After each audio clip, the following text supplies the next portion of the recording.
1월 20일 새벽 기도에 오신 여러분을 주님의 이름으로 환영합니다. 오늘 우리에게 주신 하나님의 말씀은 여호수아 13장 1절에서 14절까지의 말씀입니다. 제가 가진 성경으로는 구약 성경 338페이지에 있습니다. 여호수아서 13장 1절부터 14절까지의 말씀입니다. 대표적으로 1절만 읽도록 하겠습니다. 여호수아가 나이가 많아 늙음에 여호와께서 그에게 이르시되 너는 나이가 많아 늙었고 얻을 땅이 매우 많이 남아 있도다. 아멘. 오늘 본문은 여호와께서 여호수아에게 지금 나이가 많이 들었고 아직 얻을 땅이 많이 남아 있다는 것을 말씀하고 계십니다. 그래서 여호수아를 통해 내가 나이가 많고 지금 힘이 없다라는 것을 기억하게 하시는 겁니다. 그래서 여기서 강조되는 것을 우리가 주의 깊게 살펴보아야 합니다. 너는 나이가 많고 힘이 많이 빠져 있어서 할 수 없다라는 것이 강조되는 것이 아니라 내가 싸우고 있다라는 것을 강조하고 있기 때문에 그렇습니다. 원어를 보면 너는 이라는 단어와 내가라는 단어가 강조되어 표현이 됩니다. 그런데 이 13장의 말씀을 보면 좀 이상한 부분을 발견하게 됩니다. 왜냐하면 이미 11장 23절에 이렇게 말씀하고 계시기 때문에 그렇습니다. 이와 같이 여호수아가 여호와께서 모세에게 말씀하신 대로 그 온 땅을 점령하여 이스라엘 지파의 구분에 따라 기업으로 주매 그 땅의 전쟁이 그쳤더라. 분명히 그 온 땅을 점령하였다라고 말씀하시고 그 땅의 전쟁이 그쳤더니라고 선언하고 계십니다.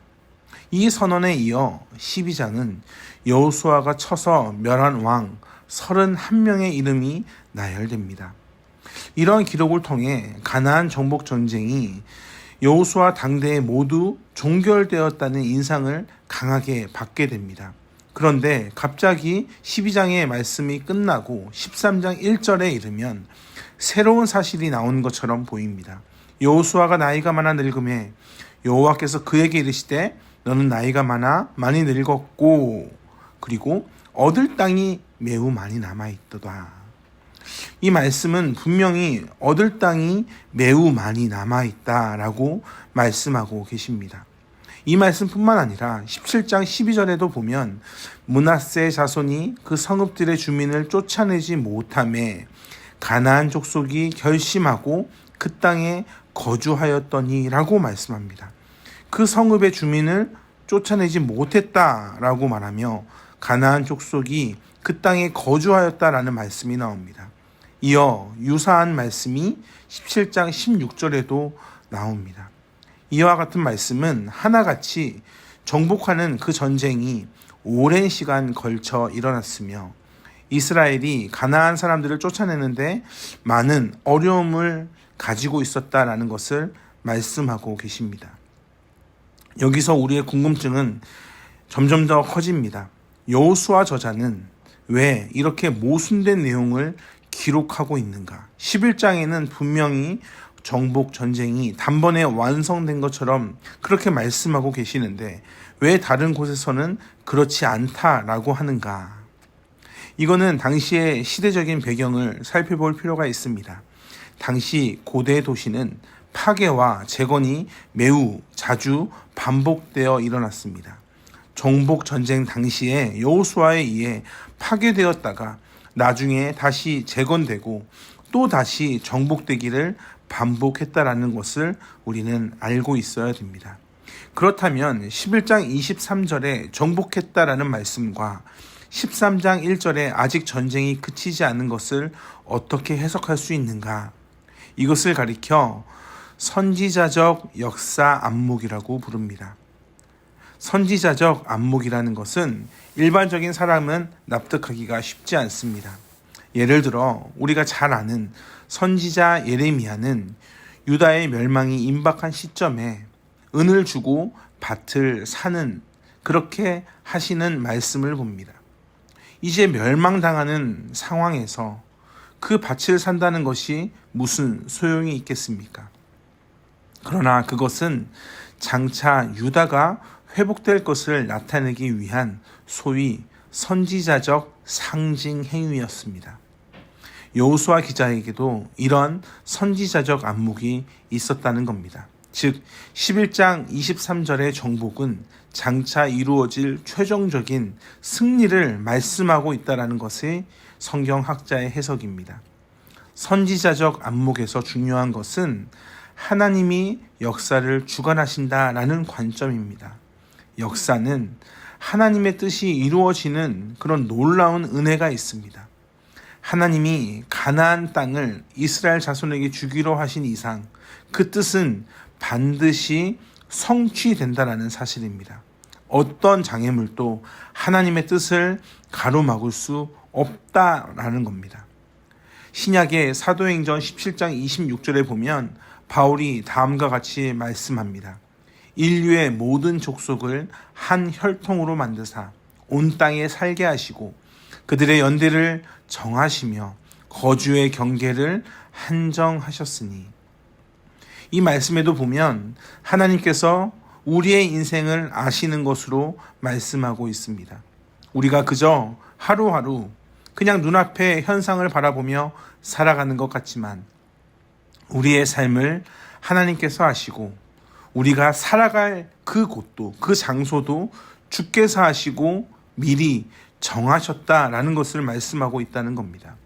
인간이 아무리 노력한다고 해도 하나님의 길을 벗어나 내가 하는 것, 내가 이룰 수 있는 것이 결국 한계가 있음을 말씀하고 있는 겁니다. 오늘 본문도 여호수아에게 너는 늙었다, 그래서 할 수 없다라는 것을 말씀하는 것이 아니라 내가 끝까지 싸운다라는 것을 강조하는 것처럼 점령해야 되는 땅에 대해서도 너는 할 수 없지만, 너는 지금 눈앞에 그들이 다시 일어난 것처럼 보이지만 결국 내가 얻게 할 것이다 라는 것을 말씀하고 있다는 겁니다. 6절과 7절에 보면 아직 얻지도 못한 땅을 미리 그들에게 분배하라고 말씀하십니다. 너희 하나님께서 확실하게 주시겠다고 하는 약속입니다.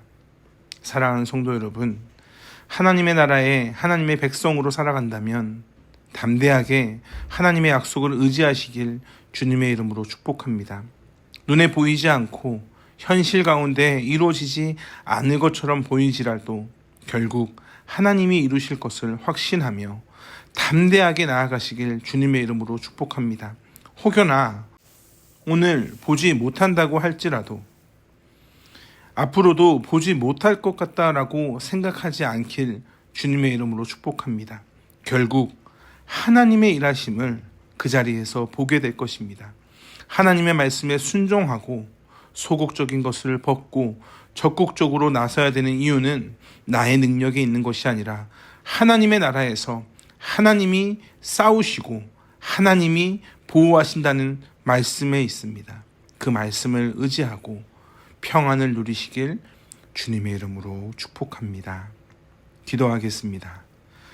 사랑과 은혜와 풍성하신 아버지 하나님, 모든 것을 주께서 아심을 다시 한번 믿음으로 고백합니다. 우리의 인생을 주께서 아십니다. 그저 하루하루 살아가는 것 같지만 하나님이 우리의 삶을 아시고 우리의 한계도 주께서 아십니다. 주님, 나는 한계가 있지만 하나님은 한계가 없으신 분이시니 그 하나님을 끝까지 붙잡으며 믿음으로 담대히 나아가는 성도 되게 하여 주시옵소서. 감사합니다. 사랑이 많으신 예수 그리스도의 이름으로 기도합니다. 우리 주 예수 그리스도의 은혜와 하나님의 풍성하신 사랑과 성령 하나님의 언제나 동행하시는 은혜가 나를 위해 싸우시는 하나님만을 의지하는 모든 성도님들 위해 함께 하시길 간절히 축원하옵나이다. 아멘.